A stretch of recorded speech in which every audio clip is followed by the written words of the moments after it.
शहर के बाहर एक बहुत बड़ी झील थी।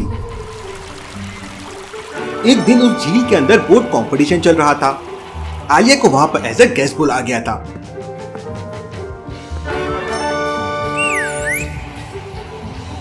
पानी के अंदर सारे लोग अपनी अपनी बोट को चला रहे थे। बोट कंपटीशन में आलिया का स्कूल फ्रेंड ईदान भी पार्टिसिपेट कर रहा था। आलिया ईदान को चीयर कर रही थी।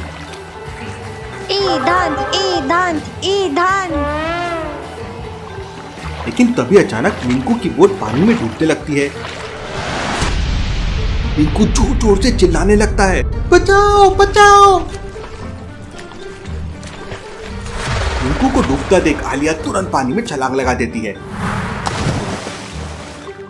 और स्विमिंग करते हुए पानी तक पहुंच जाती है। लेकिन तब तक मिंकू पानी में डूब चुका था। आलिया तुरंत पानी के अंदर मिंकू को ढूंढने लगती है।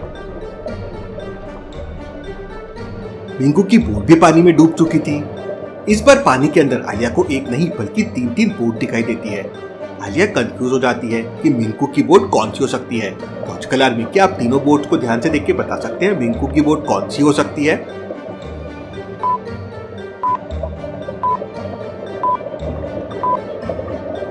पहली वाली बोट तो काफी पुरानी लग रही है, कई टाइम से पानी के अंदर पड़ी होगी। और तीसरी वाली बोट में ऑलरेडी 2 छेद है, मतलब ये भी काफी पुरानी बोट होगी। इसका मतलब दूसरी वाली बोट मिंकू की होगी। आलिया तुरंत दूसरी वाली बोट को सीधा करती है तो मिंकू बोट के नीचे दबा हुआ था। आलिया मिंकू को लेकर पानी के ऊपर आ जाती है। तब तक वहां पर बाकी लोग अपनी बोट लेकर आ जाते हैं। सारे लोग मिलकर तुरंत मिंकू को पानी से बाहर लेके आते हैं। मिंकू बेहोश था। आलिया तुरंत मिंकू की बॉडी को दबाने लगती है तो मिंकू के मुंह से बहुत सारा पानी बाहर निकलता है, लेकिन मिंकू को होश नहीं आता। इसे तो होश ही नहीं आ रहा है, हमें तुरंत इसे हॉस्पिटल लेके जाना होगा।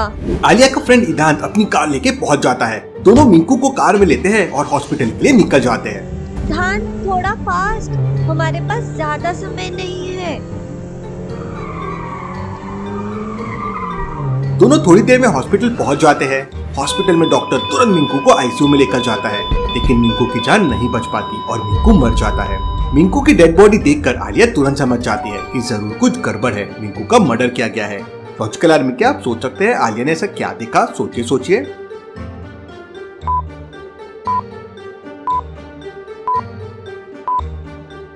मिंकू की डेड बॉडी पूरी तरह से फूल चुकी है। अब भला ऐसा कैसे हो सकता है? इतनी जल्दी पानी में किसी की डेड बॉडी कैसे फूल सकती है? इसका मतलब जरूर कुछ गड़बड़ है। मिंकू तो मुश्किल से 2 मिनट के लिए पानी में डूबा था, लेकिन उसकी बॉडी तो पूरी तरह से फूल चुकी है। जरूर कुछ तो गड़बड़ है। आलिया तुरंत डिटेक्टिव मेहुल को कॉल कर देती है। मेहुल उस समय बुलबुले साइंटिस्ट के साथ लैब में एक स्पेशल एक्सपेरिमेंट कर रहा था।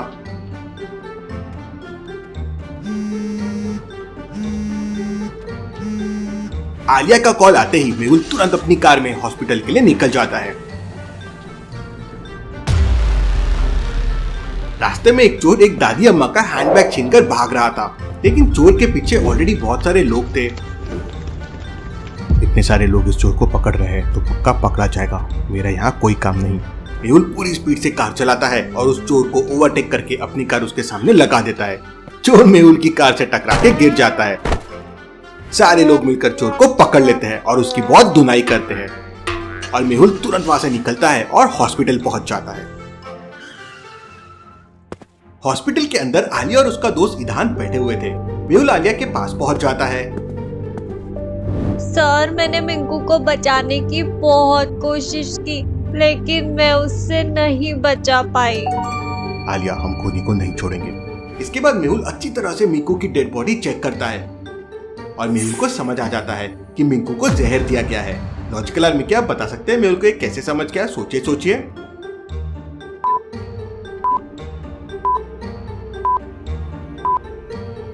ध्यान से देखिए, मिंकू का लेफ्ट हैंड नीला पड़ गया है। इसका मतलब मिंकू की बॉडी में जहर है। अब वो जहर धीरे धीरे स्किन पे दिखने लगा है और बाकी बॉडी में भी फैल रहा है। मेहुल तुरंत मिंकू की डेड बॉडी को अपनी कार में रखता है और आलिया से कहता है, मैं मिंकू की डेड बॉडी लेकर डॉक्टर संजना के पास जा रहा हूँ। सर, मैं भी आपके साथ चलूंगी, प्लीज मुझे अपने साथ ले चलिए। चलो आलिया। आलिया और मेहुल कार में बैठते हैं और डॉक्टर संजना की लैब में पहुंच जाते हैं। आलिया, तुम लैब का दरवाजा खोलो, तब तक मैं मिंकू की डेड बॉडी लेकर आता हूँ।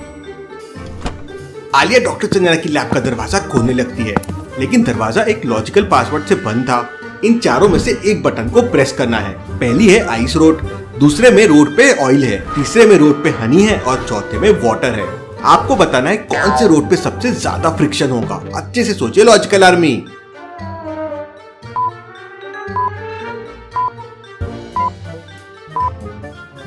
चारों रोड के कंपैरिजन में वाटर वाले रोड पे सबसे ज्यादा फ्रिक्शन होगा। बाकी तीनों रोड्स पे ना के बराबर फ्रिक्शन होगा। इसलिए जब भी फर्श पर कोई चिकनी चीज डली होती है तो हम गिर जाते हैं। आलिया पहले नंबर का बटन दबा देती है, लेकिन दरवाजा नहीं खुलता। आलिया वापस मेहुल के पास आ जाती है। सर वो दरवाजा नहीं खुल रहा है। मेहुल तुरंत दरवाजे पे जाता है और 4th नंबर वाली बटन प्रेस कर देता है तो दरवाजा खुल जाता है। तुमसे कितनी बार कहा है अपना नॉलेज इंप्रूव करो, पर तुम्हें पढ़ने के लिए टाइम मिले तब ना। आलिया मुस्कुराती है। लो हटी ना plastic, Mehul sir fantastic. Logical आदमी बहुत जल्दी डिटेक्टिव मेहुल की किताब भी आने वाली है, brain games with detective Mehul. उसे पढ़कर आपका नॉलेज भी इम्प्रूव होगा और आपका दिमाग भी इम्प्रूव होगा। मेहुल और आलिया मिंकू की डेड बॉडी लेकर लैब के अंदर चले जाते हैं। डॉक्टर संजना, जल्दी से मिंकू की रिपोर्ट रेडी कीजिए।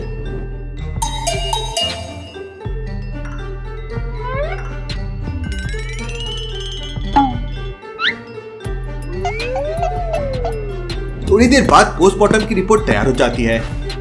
डॉक्टर संजना मेहुल को बताती है कि मिंकू को एक स्पेशल जहर दिया गया था, जो जहर पानी के कांटेक्ट में आते ही बहुत डेंजर हो जाता है, इसलिए ऑन द स्पॉट मिंकू की मौत हो गई। Interesting, very very interesting. Case बहुत सीरियस लग रहा है, मुझे तुरंत उस झील पे जाना होगा। मेहुल और आलिया तुरंत झील के पास पहुंच जाते हैं। इस समय वहाँ पर 3 लोग थे। मेहुल तीनों से पूछताछ करता है। पहला आदमी कहता है, सर मैं तो अभी यहाँ पर नहाने के लिए आया हूँ, मुझे कुछ नहीं पता है। दूसरा आदमी कहता है, सर मैं तो सुबह से यहाँ मछलियाँ पकड़ रहा हूँ, मुझे भी कुछ नहीं पता है। तीसरा आदमी कहता है, सर मैं तो धोबी हूँ, यहाँ पे कपड़े धोने आया हूँ। तीनों की बात सुनकर मेहुल तुरंत समझ जाता है कि कौन झूठ बोल रहा है। लेकिन क्या आप समझ पाए लॉजिकल आर्मी?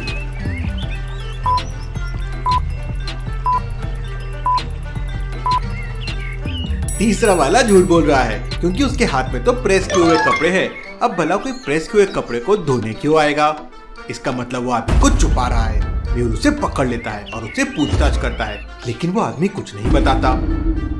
आलिया, लगता है ये ऐसे नहीं मानेगा, तुम इसके साथ बॉक्सिंग कर सकती हो। फिर क्या था, आलिया को तो मौके का इंतजार होता है। वो तुरंत उस आदमी को 3-4 मुक्के लगा देती है और वो आदमी सच बताने के लिए तैयार हो जाता है। सर मुझे एक आदमी ने 10,000 रुपए दिए थे और मुझसे कहा था कि अगर यहाँ पे कोई पूछताछ करने आए तो उसे कुछ नहीं बताना। वो यहाँ कुछ ढूंढ रहा था, आप लोगों को आता देख भाग गया। Interesting, very very interesting. इसका मतलब कोनी को पता था कि हम लोग यहाँ पे पूछताछ करने जरूर आएंगे। क्या तुम उस आदमी को पहचान सकते हो? नहीं सर, मुश्किल है। हाँ सर, अगर वो वापस आया तो उसे पहचान सकता हूँ। आलिया, यही वेट करते हैं, वो वापस जरूर आएगा। तुम उसके आते ही हमें इशारा कर देना। मेहुल और आलिया एक पेड़ के पीछे छुप जाते हैं। सर पता है, आज मेरे साथ एक हादसा हो गया। बुलबुलिया ने एक मशीन बनाई थी जिससे वो और आदि तो हैंडसम हो गए। फिर मैं गई मशीन में, मेरे जाते ही मशीन में शॉर्ट सर्किट हो गया। आदि ने कहा कि मशीन भी तुम्हें मिस यूनिवर्स नहीं बना सकती है, इसलिए वो खराब हो गई और जोर जोर से मुझको हंसने भी लगे। आलिया, तुम वैसे भी बहुत खूबसूरत हो।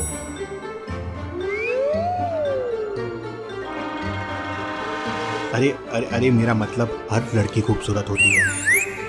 थोड़ी देर बाद वहाँ पे 2 आदमी आते हैं। आलिया, तुम पीछे से आओ, मुझे ये दूसरा वाला आदमी गड़बड़ लग रहा है। वो दूसरा वाला आदमी थोड़ा नजदीक आता है तो मेहुल के साथ वाला धोबी उसे पहचान लेता है। सर, इसी आदमी ने मुझे पैसे दिए थे। मेहुल तुरंत उसे पकड़ने की कोशिश करता है, लेकिन वो आदमी अपनी गन निकाल कर मेहुल के ऊपर फायरिंग करने लगता है। अपनी जान बचाने के लिए मेहुल टाइम लगा देता है। इतने में पीछे से आलिया जाती है और उस आदमी को एक जोरदार किक मारती है, जिससे उस आदमी के हाथ से गन छूट जाती है और वो पानी में जाके गिरता है। इतने में मौका पाकर मेहुल उसे पकड़ लेता है और थोड़ी देर के लिए उसका सर पानी में डुबा देता है। अब सच बताओ, तुमने मिंकू को क्यों मारा? तो वो आदमी बताता है कि पोर्ट कॉम्पिटिशन जीतने के 1 लाख रुपए का इनाम मिलने वाला था और मिंकू हर साल वो कॉम्पिटिशन जीत जाता है। इसलिए उसने मिंकू को धोखे से जहर दे दिया। मेहुल उसे एक जोरदार थप्पड़ मारता है और पुलिस के हवाले कर देता है। केस सॉल्व, डिटेक्टिव मेहुल और आलिया रॉक्स।